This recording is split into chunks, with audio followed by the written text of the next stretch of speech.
आप लोगों की दोस्त प्रीति और आप देख रहे हैं मेरा YouTube channel Preeti lifestyle with family. Guys, आज की जो मेरी वीडियोस होने वाली है वो उन माओ के लिए, हमारे मॉम्स, ठीक है, या सासू मॉम्स, ठीक है, जो कि 50 प्लस हो चुकी है या 60s की हो चुकी है, 70s की हो चुकी है। तो इन सब के लिए मैं ये खास ही वीडियो लेके आई हूँ कि कैसे आप इस गोल्डन एज में आकर भी आप बहुत ही ब्यूटीफुल और अट्रैक्टिव लग सकते हैं। तो ये हो सकता है मेरा एक और फैशन वीडियो है, और उन लेडीज के लिए भी जो कि अभी उनकी बेटियां हैं या फिर डॉटर इन लॉ है, वो भी अपनी मॉम या डॉटर इन लॉ को ये सारी बातें बता सकते हैं। तो चलिए अपने काम के लिए बढ़ते हैं आगे। गाइस, मेरा फर्स्ट पॉइंट है कि जब भी आप एक गोल्डन एज में पहुंच चुकी है तो आपको अब ऐसा नहीं सोचना है कि अब मैं सिर्फ लाइट कलर्स ही चूज करूं अपने जो भी आप पहनती हैं, चाहे सूट पहने, चाहे कुर्ती पहने, चाहे और भी कोई भी चीज पहनती, तो आपको ऐसा नहीं सोचना है, क्योंकि आप पहले की तरह ब्राइट कलर्स भी अभी भी चूज कर सकती है।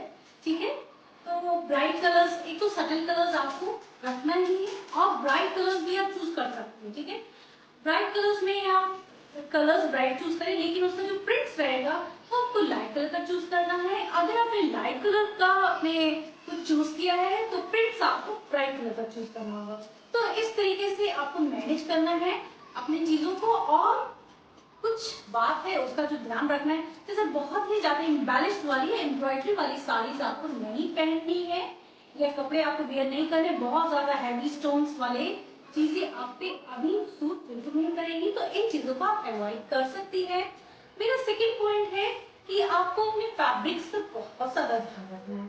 फैब्रिक्स, क्योंकि अब आपकी स्किन थोड़ी सी पतली हो चुकी है, ठीक है, तो और इस पे आपको कॉटन या फिर आप ले सकती है मलमल कॉटन, या फिर आप पार्टी में अगर जा रहे हैं खादी कॉटन भी ले सकती है। पार्टीज के लिए आप सिल्क की भी सिल्क चॉइस कर सकती हैं, या फिर ऑर्गेन्जा।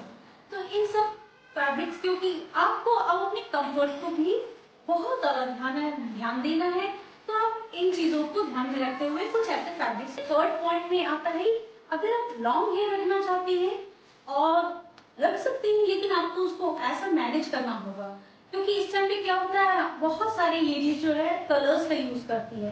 तो कलर्स का यूज करने से क्या होता है, आपके बाल बहुत ज्यादा थिन हो जाते हैं और वो टूटने भी लगते हैं। इसलिए मेरे हिसाब से मुझे ऐसा लगता है कि लॉन्ग हेयर्स के बजाय आप शॉर्ट या यहाँ तक के भी आप हेयर्स रख सकते हैं, या यहाँ तक के भी, ठीक है, तो बहुत ही ज्यादा अच्छे लगते हैं और उनको मैनेज करना बहुत ज्यादा आसान होता है। और आप अपने मनपसंद उसमें स्पा करवा सकती हैं, या बहुत सारे शेड्स कलर्स उसमें आप करवा सकती हैं, जो कि बहुत ही आपको एलिगेंट और अट्रैक्टिव बनाएगा। मेरे थर्ड पॉइंट में आता है कि आपको एसेसरीज पे बहुत ज्यादा ध्यान देना है। तो एसेसरीज जैसे कि आप अब स्लीक नेकलेसेस पहने, हैवी की जगह आप स्लीक नेकलेसेस पहनेंगे तो बहुत ज्यादा आपके ऊपर बहुत ज्यादा एलिगेंट लगेगा। और पर्ल ज्वेलरी पहन सकती हैं आप, या फिर आप स्टोन्स वाली पहन सकती है, लेकिन बहुत स्लीक होंगी तो बहुत ज्यादा मजा भी आएगा देखने वाले को भी, और आपको खुद में भी बहुत अच्छा और लाइट वेट फील होगा।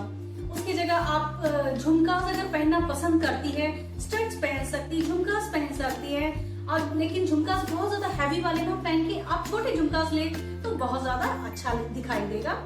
इसके बाद के पॉइंट में मेरे आता है कि स्टिचेस, आपको आप जो भी फैब्रिक्स लेती है उसके स्टिचेस पे बहुत ज्यादा ध्यान देना होगा। अब बहुत सारी लेडीज होती हैं कि जैसे मेरे घर में मेरी मॉम लोग को साड़ीज पहनना बहुत पसंद है, लेकिन इस एज में आ चुके हैं कि वो बोलती है अब हमको कंफर्टेबल नहीं लगता है, ठीक है, तो वो साड़ीज की जगह आप क्या कर सकते हैं, उसका रीयूज कर सकती हैं, ठीक है, तो उसकी जगह पे आप उसका कुर्ती सिलवा सकती हैं और प्लाजो सिलवा सकती हैं, या अनारकली सूट सिलवा सकती है। अनारकली सूट में भी आपको एक चीज ध्यान रखना है कि बहुत ज्यादा घेरे वाला सूट बिल्कुल भी ना सिलवाएं, ठीक है, और अगर आप कुर्ती सिलवा भी रही है तो थोड़ी लॉन्ग सिलवाएं, ठीक है, क्योंकि वही ज्यादा अच्छी लगती है। थोड़ा आउट ऑफ फैशन भी है शॉर्ट वाली कुर्तीज, और वो अच्छी भी नहीं लगेगी, क्योंकि इसमें आपका नीज नजर आएगा तो उतना अच्छा दिखाई नहीं देगा।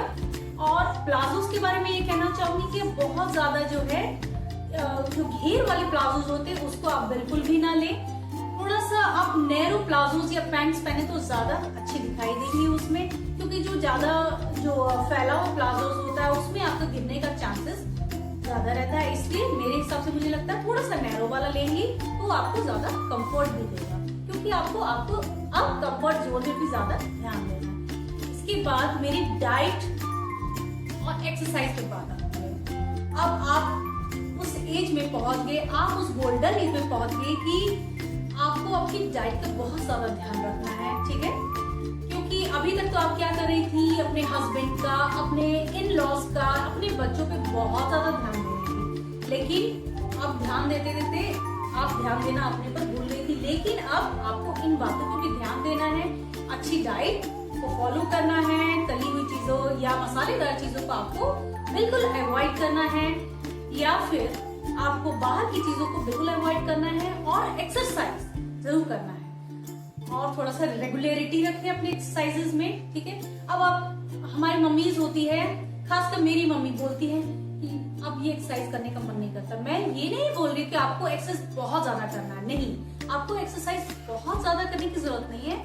आपको क्या होता है, इस एज में आते आते लोग के नीज में पेन हो जाता है, शोल्डर पेन होता है, या आपके बाजुओं में दर्द होता है, तो आपको उन चीजों के लिए थोड़ा थोड़ा सा देर के लिए मिनिमम आपको 10-15 मिनट या आधा घंटा लगेगा ये एक्सरसाइज करने में। तो आपको इस चीज की रेगुलरिटी रखनी होगी, आपको हल्की फुल्की एक्सरसाइज जरूर करनी चाहिए, ये आप ही के लिए अच्छा है। इसके बाद के पॉइंट में मेरे पास आता है कि आपको अपने लिए कैसे स्लीपर्स या शूज लेने चाहिए, या हील्स कैसे कैरी करना चाहिए, क्योंकि इस एज में आप कंफर्ट पे ज्यादा ध्यान देते हैं। तो आपको जब भी चलना हो या वॉक करना हो तो आप स्पोर्ट शूज ले सकती हैं। थोड़े से हील्स में आजकल स्नीकर्स भी आते हैं, आप वो भी ले सकती है, ड्रेसेस के साथ उसको पहन सकती है, बहुत अच्छा लगता है, ठीक है। कॉटन ड्रेसेस के साथ स्नीकर्स पहने, या आप वेजेस पहनती है तो वेजेस पहने, या फिर अगर पेंसिल हील आपको अच्छी लगती है और पहन सकती हैं, आपको उसमें कंफर्ट लगता है तो आप बिल्कुल ले सकती हैं, या ब्लॉक हील, ये सब आपको कंफर्ट भी देगा। आपको मतलब जिन चीजों में आपको कंफर्ट लगता है आप वो बिल्कुल ले सकती है। और मेरा सबसे लास्ट पॉइंट ये है कि अब आपको अपने पास एक पर्स जरूर रखना है, ठीक है। आप कभी बिल्कुल ना सोचे कि मैं फला के साथ जा रही हूँ या बेटी के साथ जा रही हूँ तो मैं पर्स ले जाके क्या करूंगी, लेकिन आपको ऐसा नहीं करना है। आपको आपके पास में एक पर्स जरूर रखना है।